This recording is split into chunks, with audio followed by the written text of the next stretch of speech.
Hey everyone, it's Adam Grant. Welcome back to Rethinking, my podcast on the science of what makes us tick. I'm an organizational psychologist, and I'm taking you inside the minds of fascinating people to explore new thoughts and new ways of thinking. Today, my guest is Saul Perlmutter.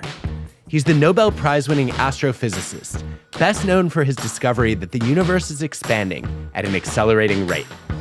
Saul serves at the White House on the President's Council of Advisors on Science and Technology. He teaches classes at Berkeley on physics and music, because he plays the violin, and on sense, sensibility, and science. I can't imagine a better role model for all of us to sharpen our creative and critical thinking skills.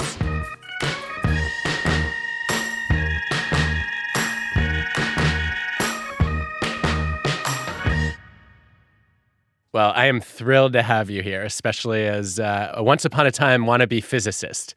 What was it that hooked you in physics of all the things you could have studied? I think I'm just one of the kids who just always wanted to know how the world worked. In fact, if anything, I think I'm more curious about why everybody didn't get hooked. I think as a child, I thought, well, here we are on this earth, and it's our toy, and nobody gave us the owner's manual. And doesn't everybody need to know the owner's manual? And I guess as you get older, you start to realize that, well, somehow people all manage. We all work day to day without the owner's manual. But in my mind, I think still there's that sense that everybody should want to know this stuff. That's so fascinating. I think that as far as I can remember, I've been obeying the laws of gravity. Nobody gave me the manual. I didn't need to know them, and yet I've been following them very dutifully. So I think you're doing a great job. I mean, just watching you, it's you staying in your seat. Lifetime of practice. What can I tell you? Well done. So thank you, Saul. So of all the things that you could have explored, how did you decide what about the world you wanted to understand? I think I always was interested in sort of the basics that you needed to know to understand the world. So, all the different languages of the different specialties interested me because I thought that they must be the ways in which you can understand things. I was always curious about how the mind works. One of the fields I could still imagine going into is cognitive science type questions, as we would call them now. But then all the basics of what are the fundamentals of the physical world that we live in struck me as they must be underneath everything else. And so, now I come to think of it as, what are the forces and what are the smallest particles? But I think at the time I was more interested in just what would be the most fundamental question you could ask from which you could learn everything else. Love it. When did you start to wonder about the scale of the universe? Well, when I was in graduate school, I remember a period in which I was looking around for what would be a good, meaty project to work on for my PhD. And, you could do research of all sorts. In fact, I'd chosen Berkeley because it had such a wide variety of experimental topics that people were working on. But I found myself troubled because I really wanted a experimental topic that would feel really deep and almost foundational and philosophical. And you could do it perhaps by doing elementary particle physics, which seemed like it would be getting at some of these questions. But as a graduate student, I was looking for something where you would feel a little bit more directly, personally involved. And particle physics had become already a pretty big team activity. And I figured that as a grad student, I wouldn't necessarily get to shape the experiments as much. And then I remember realizing that you could possibly use astrophysics as a way in, because you could see some really deep fundamental things there. And even so, I was still hunting around for a good project.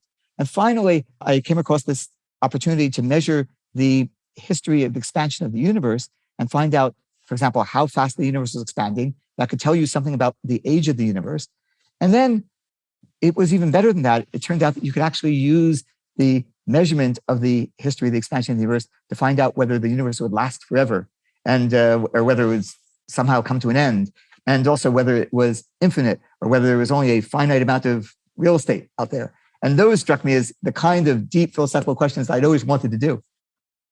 So I think we have a vested interest as human beings in the answers to all those questions. You are probably best known for your discovery that the universe is expanding at an increasing rate. You're probably going to correct my description of that, but I first came across it when I was, it was, I guess, the first semester of my freshman year of college. I signed up for two courses that I was thinking about shaping my major through. One was psychology. The other was astrophysics. And I remember... Just like me. Well, clearly you made a better choice and had much more to contribute to physics than I did. But I remember just being horrified and almost existentially paralyzed by the idea that the universe was not only expanding, but the rate of expansion seemed to be accelerating. So I think that was your fault. Can you first explain this discovery to me and then make me feel better about it? Well, I should apologize both to you and to my younger sister, because for her, even just when I start talking about the infinite universe at all, before we even start talking about whether it's expanding and whether the expansion is accelerating, she says it just gives her the willies. And I find myself thinking, it's funny, why does it not do that for me? For me, I think I've always felt like we're somehow in this very interesting place as humans, because we are in a size where we get to look out at things that are much, much bigger than us, and also look down at things that are much, much tinier than us, going down to the elementary particles.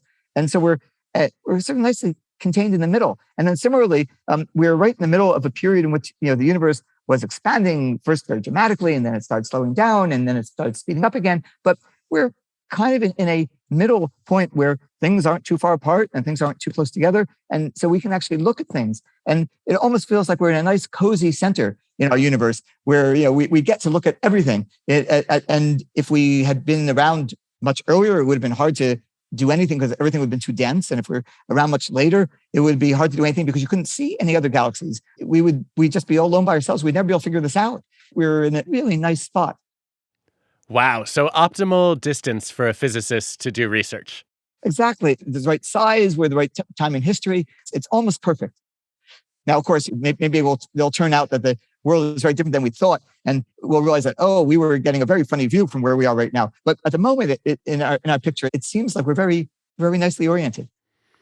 Well, that's part of what I want to talk about. Before we go there, though, I would love to hear the story of how you made this monumental discovery. What were you doing? What did you see? How did you document something that, as far as I understand, that people in your field have been trying to study for decades, if not centuries? Well, there's a really lucky moment, and this is in the mid to late 80s, in fact, where people had for a long, long time, ever since Hubble and other colleagues saw that the universe was expanding, there had always been the thought that, that expansion can't go on for everything because all the stuff in the universe, everything gravitationally attracts everything else. So you would imagine that the expansion would be slowing down. And depending on the density of the universe, it would slow down, more or less.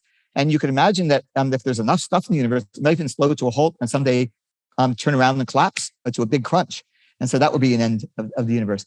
And people had thought that perhaps you might be able to make that measurement by finding some distant object where you knew how bright it really was and using it as a distance marker across the universe because you would see how bright it appeared to you. And it didn't work out that well when people tried doing this with galaxies, because it turns out galaxies have evolved over time and they changed their brightness. And then people started thinking that you could use these exploding stars, supernova. And it was only in the late 80s when I was looking into this that we started to realize that there was a certain subclass of supernova called type 1a supernova, which really were pretty good standard candles. They were almost always the same brightness. And you could use them to mark out across the distances of the universe.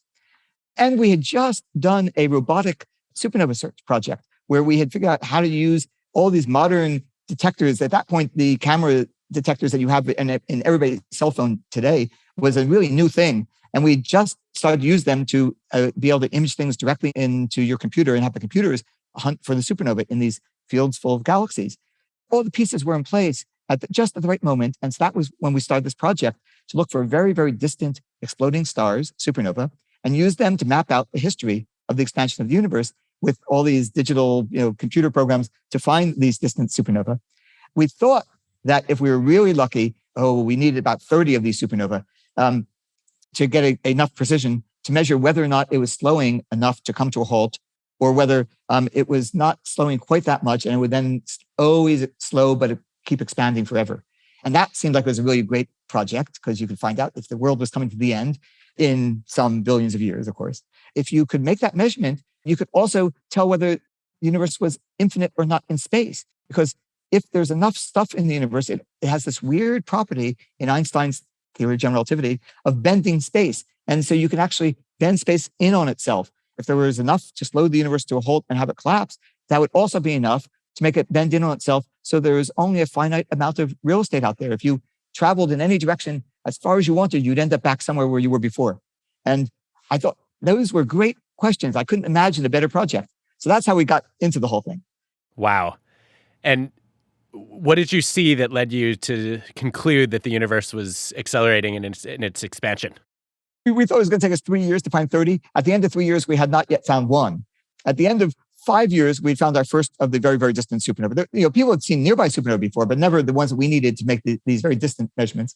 It wasn't until 9 years in that we actually had a sample of supernova big enough to actually measure this huge question, which, by the way, turned out to be 42 supernova. And so those people who like the Hitchhiker's Guide to the Galaxy always enjoyed the fact that we were answering this deep question with 42 supernova. Life, the universe, and everything. Exactly. There.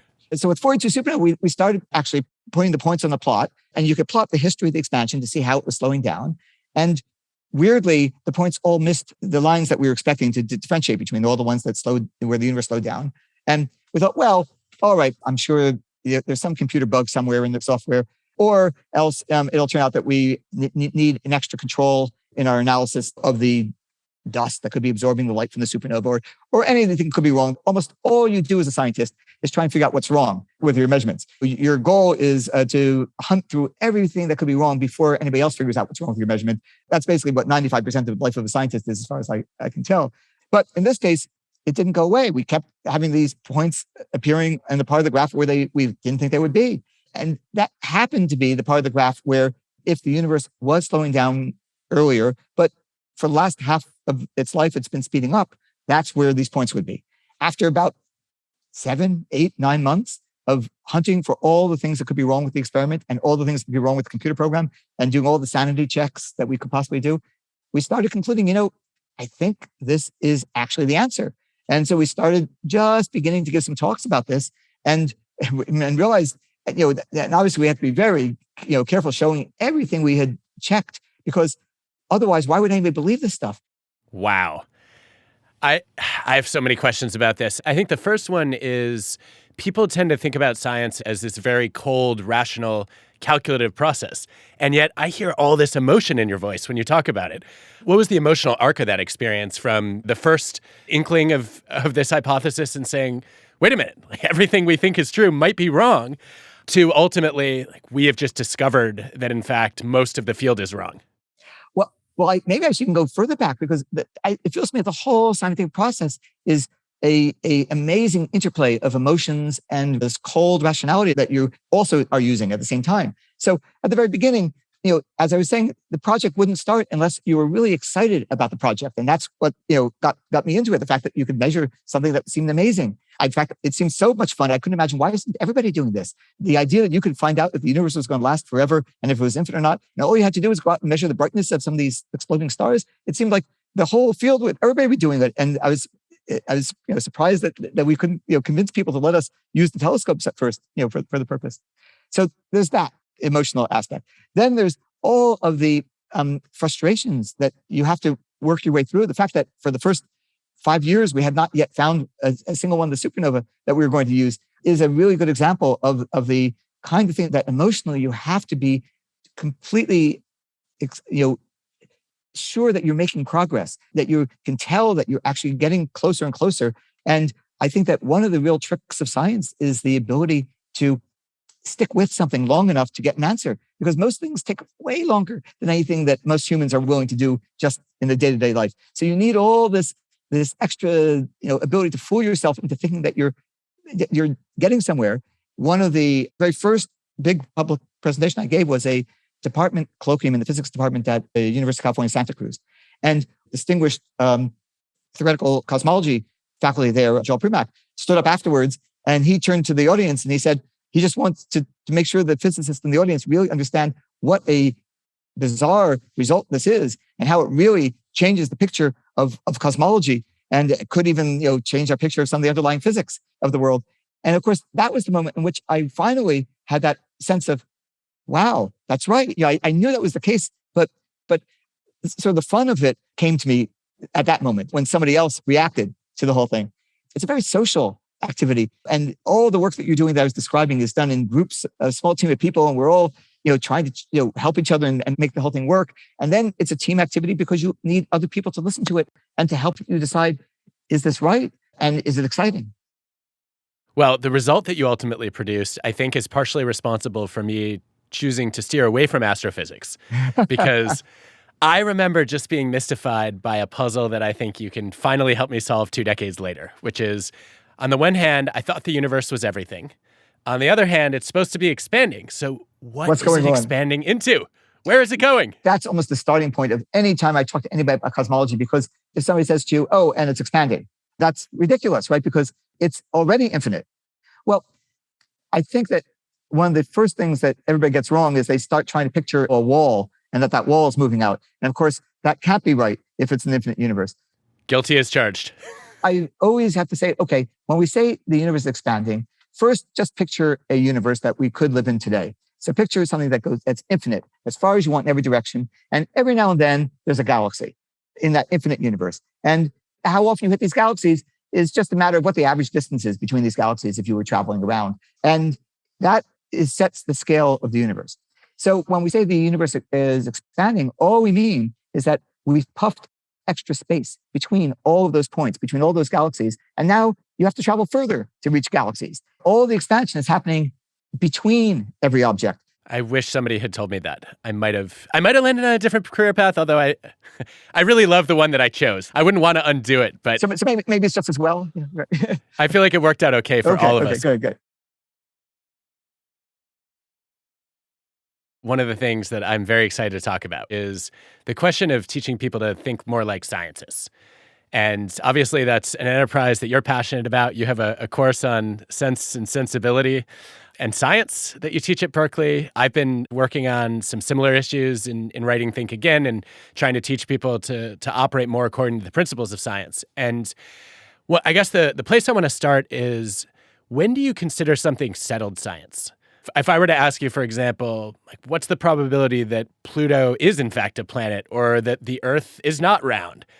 Well, the choice about Pluto being a planet or not, of course, is one that's much less likely to be settled, because that's almost the definitional one, and we can keep playing with the definitions forever. I would say that what's really interesting to me about the way scientists have approached the world is that they really, really have to become comfortable with the idea that almost everything we know with some degree of probabilistic credibility of different levels, that it goes all the way from things that we just barely are sure about and that we think we see some indication of, all the way to something that you would bet your life on, and you would bet everybody's lives on. We bet our lives every time we get on an airplane, right? We're really pretty sure we know enough about this combination of gravity and aerodynamics and all these different aspects that we can bet our life that we can get on a multi-ton plane and the whole thing will fly.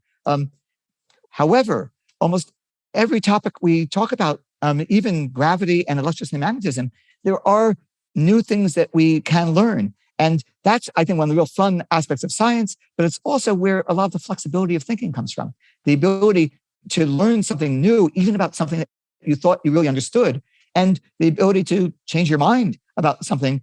Well, there have been a couple of papers that have come out recently suggesting that the blanket trust science or believe scientists recommendation does not help people. It seems to engender more resistance in people who are already cynical, and also lead to unquestioning acceptance of pseudoscience among people who are gullible. Right. That what we want to do instead is we actually want to teach them how science works.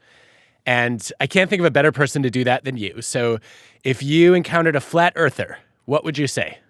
Well, first of all, I say there's some things that people want to believe just because it makes them more comfortable in the world. And that my job isn't to take away people's comfort in the world. It's only when you want to figure something out where you really need it to work, and whether you need to be able to make it work with other people as well. We tend to like to see results that confirm things we already think we believe. And it's really hard to start to train yourself to look for results that might have a chance of proving something's wrong that you believe.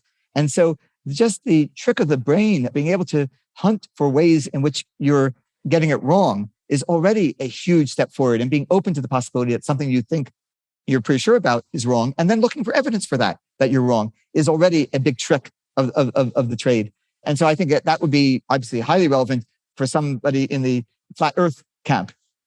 Well, this is the perfect opening for a flat earther, right? To say, here you are looking for all this evidence that confirms your silly round earth theory. Right. But like, I've gathered all this contrary evidence and like you're not open to disproving your own theory. And that's completely fair game, right? What you find, of course, for any specific area that gets to be complex, and probably the flat earth one is a little bit too easy in a certain sense, but almost any other topic where there's something that's more sophisticated involved in it, you'll quickly run into there's just lots of what look like disparate evidence, and that it's hard to tell what to trust and what not to trust. What I've often been doing in a course like ours is trying to show how you look for a group of people who appear together to be trying to figure out whether they're wrong, and together are hunting for evidence that makes a current rounded story that fits with everything else we know. Any single piece of evidence isn't left by itself. It weaves into this raft of sticks that we weave together. And that's what science is. I think a flat earth right now is a particularly bad example of a stick that would have a very hard time fitting in with everything else we know. Yeah, this speaks to something that really drives me crazy when the media covers science. When there are conflicting results to say, well, some studies say X, but other studies say reverse X. Yeah, right. No, we shouldn't just be talking about both sides equally. You weigh the more rigorous evidence more heavily. You take the sticks that don't fit in and you ask, well, what's incomplete about the theory? Not, are all the theories wrong, or is science completely untrustworthy altogether? Now, absolutely. And I must say that I feel a little bit disappointed that the scientists of the last 10, 15 years weren't a little bit more comfortable explaining some of this while they were presenting some of these important points about the world that we live in right now. I think they were scared, and they were convinced by all those television producers that always come to me when they're making a new documentary. And they say, this is television. Everything has to be as absolutely simple as possible. And I say, but my experience of talking to people is that they actually enjoy a little bit more detail, a little more texture. And the same thing I think was told to people when they were trying to discuss climate change.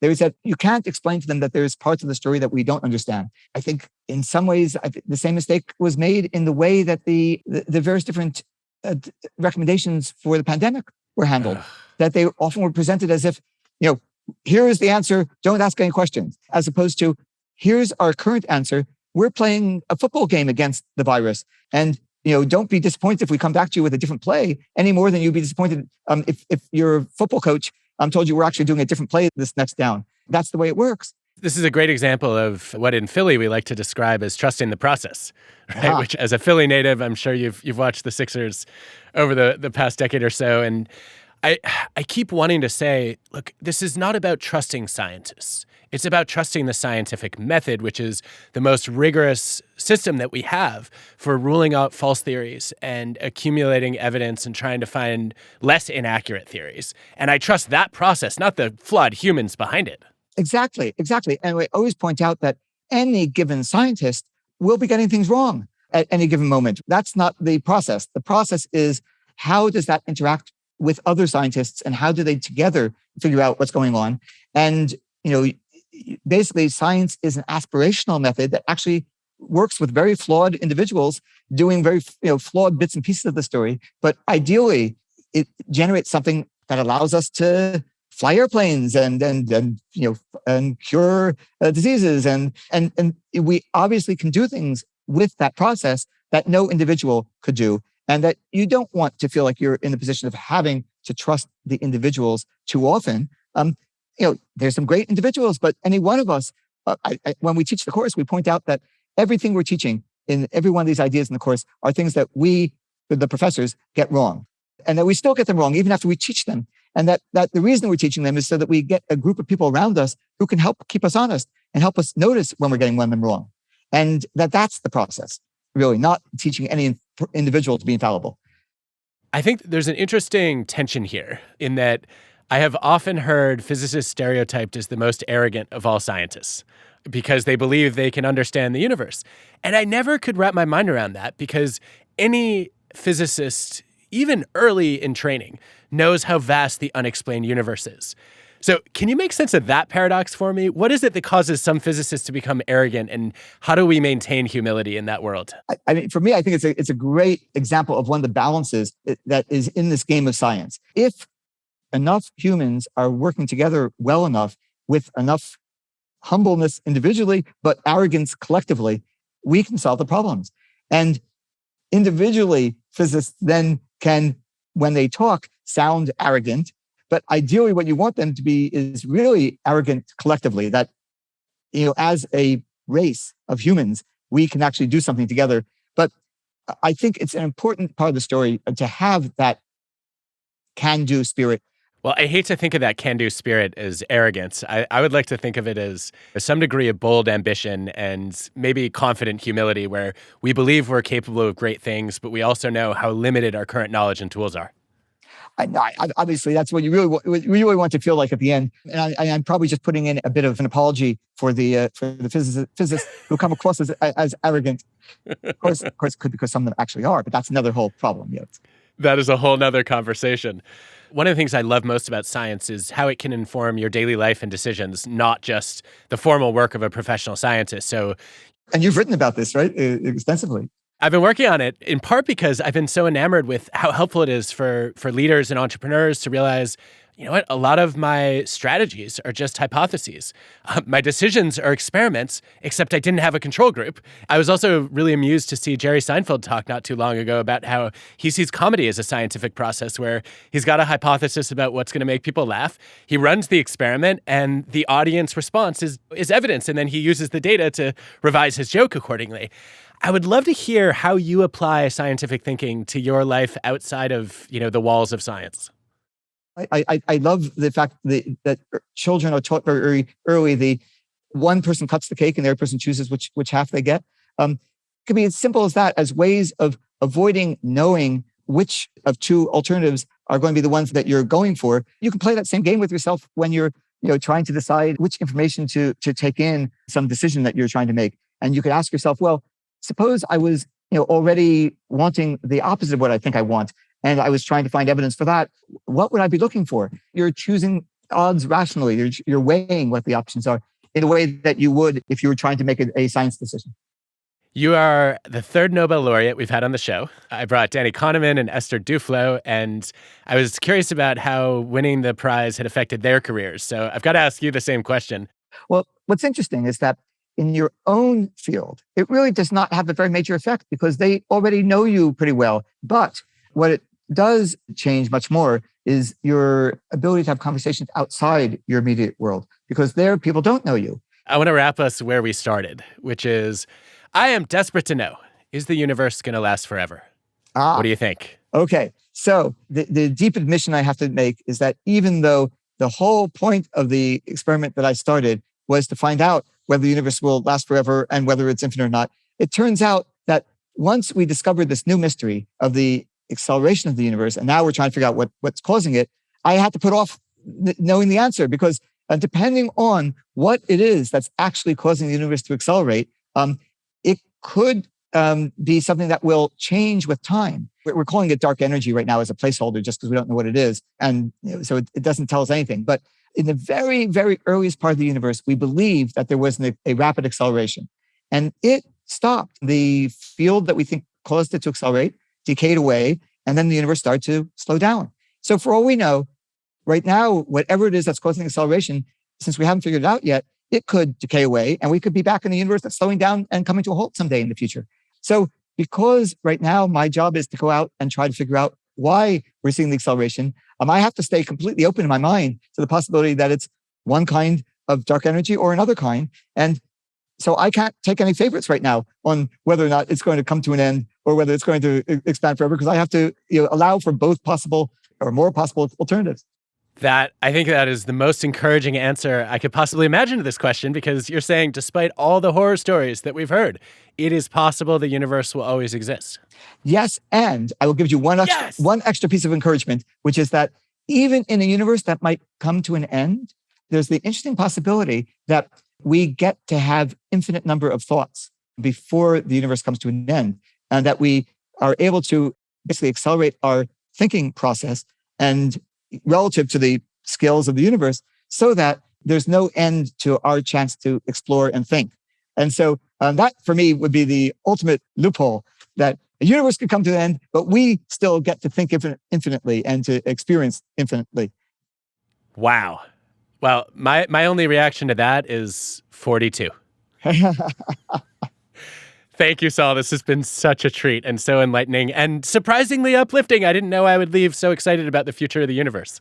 Well, glad to. And it's a real pleasure. What we really want is not just a universe that can do its thing, but a human society, a world of people who can think together and actually solve these problems together. And so my optimism is even there. I think that, if we make it through these periods and we get just a little bit further in our understanding of how to think together, I think we'll then be in great shape.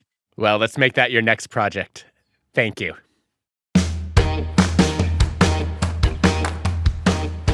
I love Saul's notion that we should be humble about our individual abilities, but confident in our collective capability.